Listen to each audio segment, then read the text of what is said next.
Na noite de 17 de novembro de 1889, após um reinado de 58 anos, Dom Pedro II e sua família foram obrigados a deixar o Brasil sob ameaça de fuzilamento. A República havia sido proclamada apenas 2 dias antes. Em 17 de novembro de 1889, um domingo, apenas 2 dias após o golpe de Estado que instaurou a República no Brasil, a família imperial foi obrigada a deixar o Rio de Janeiro sob ameaça de fuzilamento. A pessoa por trás do projeto infame foi o alfares Joaquim Ignácio Baptista Cardoso, que viria a ser avô de Fernando Henrique Cardoso, que exerceu a presidência do Brasil entre 1995 e 2003.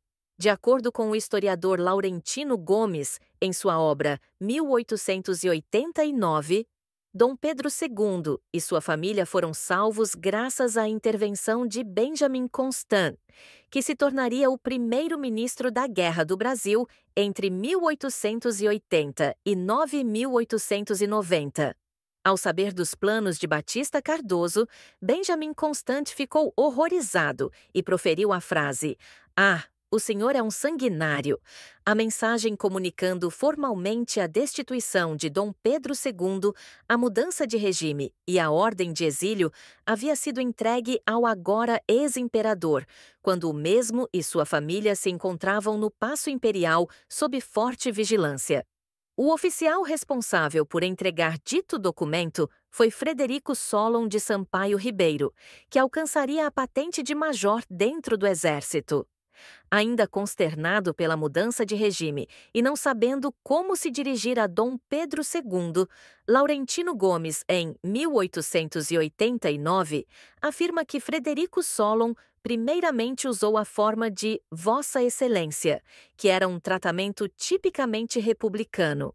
Ao perceber o deslize, ele mudou para Vossa Alteza e finalmente optou pelo Vossa Majestade, título que Dom Pedro havia usado desde sua ascensão ao trono em abril de 1831. Durante todo o desenrolar do golpe republicano, Dom Pedro manteve uma postura apática diante da situação, e neste episódio não foi diferente. Ele respondeu afirmando que aceitava a decisão dos republicanos, citando o império das circunstâncias. Entretanto, o restante da família imperial não agiu desta maneira. Ao ouvir a notícia, a imperatriz Dona Teresa Cristina caiu prostrada numa poltrona, enquanto a princesa Dona Isabel e algumas senhoras que a rodeavam começaram a chorar de forma convulsiva. Após o choque inicial durante todo o dia 16, a família imperial ficou detida no Paço Imperial. No entanto, o cenário mudou por volta da 1h30 do dia 17, quando chegaram ao Paço Imperial notícias do governo republicano. Se antes a família imperial tinha o prazo inicial de 24 horas para deixar o país, agora deveria partir imediatamente.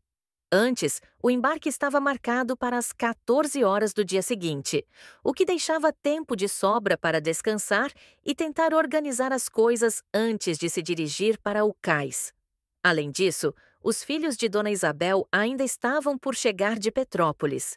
Ao ouvir as novas ordens, Dom Pedro perdeu a apatia e disse: "Então estão todos malucos, e que não sou nenhum fugido para sair assim."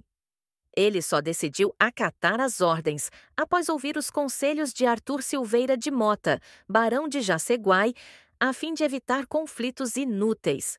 Por fim, por volta das 2h46 da madrugada, a família imperial começou a deixar o Paço Imperial em direção ao navio que a aguardava na Baía de Guanabara.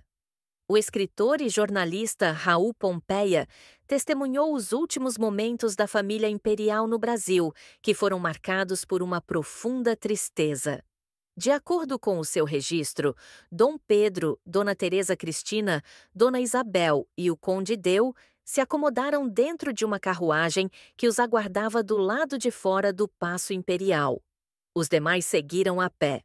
Após chegarem ao cais, entraram todos numa lancha do arsenal de guerra, guardada por 4 cadetes, e posteriormente foram acomodados no cruzador Parnaíba. O encarregado do translado foi o tenente-coronel gaúcho João Nepomuceno de Medeiros Mallet, quem, inclusive, temeu pela vida de Dom Pedro II, devido ao estado agitado que o mar se encontrava devido à chuva. Ali, para seu grande alívio, Dona Isabel, após uma noite angustiante, finalmente pode se reunir com os 3 filhos, os príncipes Dom Pedro, Dom Luís e Dom Antônio, que chegaram por volta das 10 da manhã. Por volta do meio-dia de 17 de novembro, o Parnaíba levantou âncoras e começou a se mover em direção à saída da Baía de Guanabara. No final da tarde, estava diante da Ilha Grande, onde os aguardava o vapor Alagoas. Este navio seria o responsável por levar definitivamente Dom Pedro II e sua família em direção à Europa.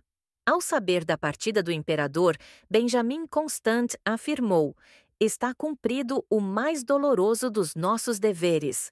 Obrigada por assistir mais um vídeo do canal Rainhas na História. Se inscreva no canal, deixe seu like e um comentário.